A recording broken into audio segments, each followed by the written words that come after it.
Okay, Corey, what's going on? We're still working on our camper renovation, right? Well, it's on hiatus. Where's its hiatus? We're actually doing hurricane prep. So, bought this trailer on Friday the 13th. Yep. And now the 13th named storm, Milton, is on its way. Okay, show me what you've done to prep this for hurricane, what you could do. Whatever I had available, so I've got a chain over here. These go down about 3 feet. This one right here goes down about 5 feet. Got other straps over here and mule tape, 2-ton mule tape. It doesn't look like much, but it's some pretty strong stuff. So hopefully that'll...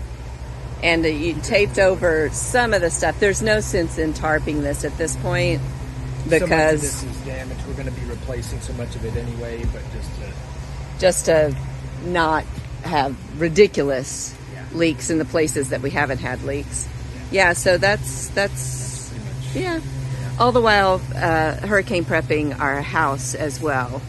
So strangely enough, the refrigerator that we bought for the trailer, which we're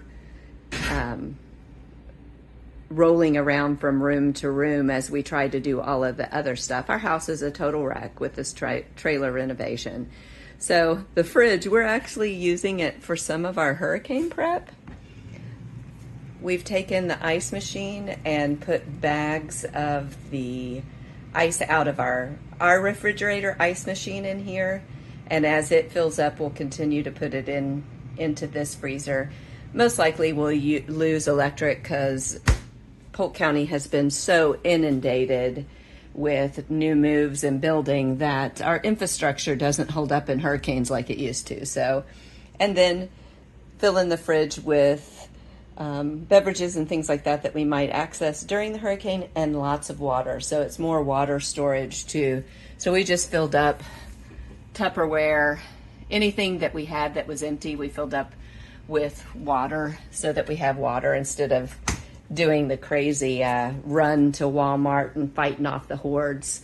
We just fill up all of the containers that we have. It works out real well. It looks like Milton is going to be either in Haines City, which is a better scenario for us, or 5 houses down from us. So Haines City's about 12 miles south of us, and then about a few blocks north is where the eye is supposed to be at. But no matter where it is, we're probably going to have sustained winds of at least 80 miles an hour, possibly 90 miles an hour, and then wind gusts up into God knows what. So, more in our camper adventure. Always an adventure. Always.